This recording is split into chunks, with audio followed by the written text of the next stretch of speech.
Bienvenue sur la chaîne Nazareth Technam.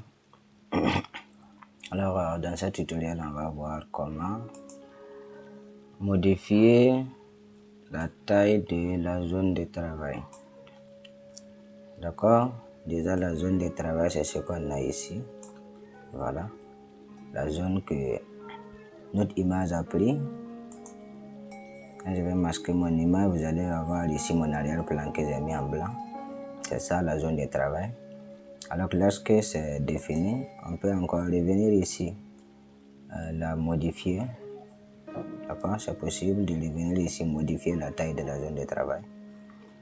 Donc pour ce faire, on va partir ici dans Image. Ici, on a taille de la zone de travail. Et lorsqu'on prend ça, et voilà la taille qui est là. Imaginez qu'on veut mettre un fond perdu peut-être de... Ici, c'est en centimètres. D'accord, donc je vais ici, je vais faire plus 3 cm comme ça, que je vais ajouter. Vous allez voir ce que ça fait. Là aussi, je fais plus 3 en largeur et en hauteur. Et là, je vais laisser ça. Comme ça, ça m'indique que la transformation, ça se fera à partir du centre. D'accord? Parce que toutes les flèches sont là. Si je laisse ça comme ça et que je valide, voilà ce que j'obtiens. C'est-à-dire que j'ai ajouté de ça côté 3 cm dans ma zone de travail ici. D'accord, on va repartir et aller voir encore cette boîte de dialogue. Là, j'ai fait ça comme ça. Déjà, je vais faire ici moins 3 que j'avais mis, je vais les enlever. D'accord, je vais les faire comme ça. C'est pas grave. Voilà, je retombe encore sur ma zone de travail de départ. Maintenant, voyons ici. Si je fais ici, le plus 3. Et ici aussi, je fais plus 3. Et ici, je ne vais pas décider que ça se fasse à partir du centre, mais comme ça. C'est-à-dire que vous allez avoir mon image, c'est juste le haut et le côté droit ici.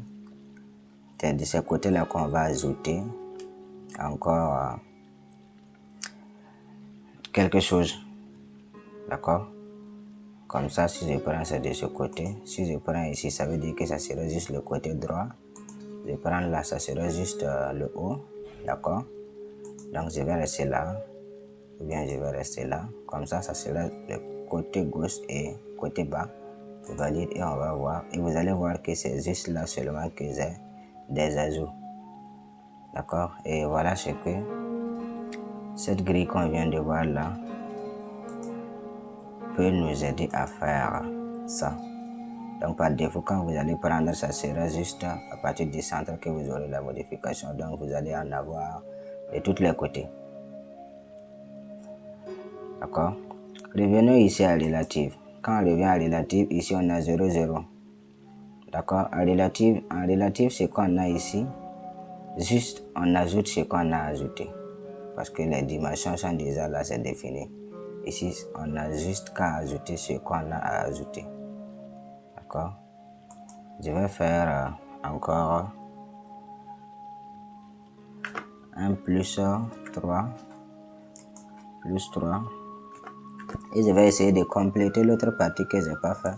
C'est-à-dire que si je fais ça, je fais le plus 3. Je vais prendre l'autre côté. Alors attention, parce que j'ai une couleur ici noire, parce que j'ai une couleur d'arrière-plan. Si je n'avais rien, vous n'allez rien avoir aussi. D'accord, vous n'allez même pas pouvoir venir ici et modifier la couleur de l'arrière-plan ici. Donc quand je vais faire comme ça, je vais valider. Vous allez remarquer ce que j'ai. Alors, c'est mignon ces trucs. Vous pouvez utiliser ça aussi pour essayer de simuler des cadres pour vos images. Voilà ce que ça fait. En tout cas, donc c'est comme ça vous pouvez modifier ici la taille de la zone de travail de votre image dans Photoshop. D'accord? Imaginons que c'est un document imprimé et que peut-être notre imprimeur nous demande ici une image, un fond perdu. On va pouvoir faire ça tranquillement. On peut venir ici dans affichage.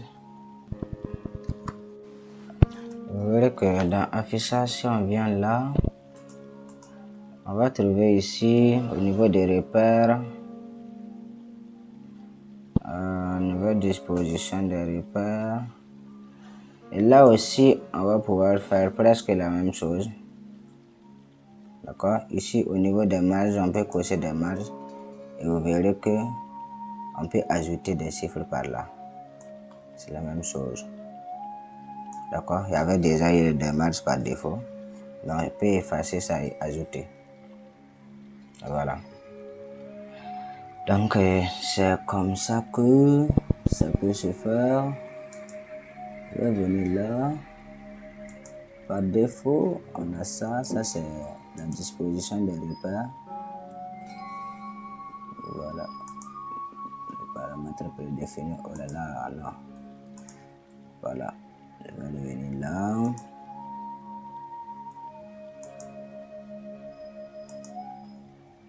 Et là aussi, c'est possible. Hein? D'accord? Ici, le nombre ici, je vais mettre ça à 2. Regardez, si je mets à 2, c'est ce que j'ai. Je mets 1 ici, c'est ce que j'aurai. D'accord? Ici, les marges, si je coche, vous allez voir, si j'ajoute quelque chose, vous allez remarquer ça de l'autre côté. Je le mets ça peut-être en vert pour que vous puissiez mieux voir. Ici, je vais essayer d'ajouter la couleur. Voilà, là, je vais essayer d'ajouter. Je vais mettre ici 2 cm comme marge. Et c'est d'ailleurs ce que je vais mettre partout. 2,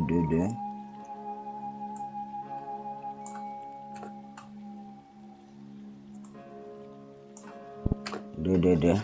Et comme ça, j'ai ma marge qui est là. Même si je n'ai pas imprimé mon document comme je sais quand même que il y a plein de chances pour que mon document ne soit pas dégradé lors de l'impression. Voilà, c'est comme ça que ça se passe. Je valide. Et je vais garder ça. Si je ne veux plus ça, dans affichage, je vais repartir. Voilà, et je vais essayer ici effacer les repères. Et je n'ai plus mes repères. Alors c'est comme ça qu'on peut essayer de manipuler la zone de travail dans Photoshop de telle sorte à ne pas être surpris lorsqu'on va vouloir imprimer quelque chose, ou bien si on veut simuler ce cadre là pour notre image, on peut aussi s'en servir. Hein. Voilà. Et je vous remercie et on se dit à tout de suite dans la prochaine vidéo. Alors je vous rappelle encore, pour ceux qui ne sont pas abonnés, si vous voulez toujours avoir des notifications sur de nouvelles vidéos que je vais publier, vous pouvez vous abonner dès à présent. Et si ça vous a plu aussi, vous pouvez liker. Et n'oubliez pas de partager peut-être les liens pour que ceux qui ne vont pas voir la vidéo avec moi puissent aussi en bénéficier. Je vous remercie et on se dit à tout de suite dans la prochaine vidéo.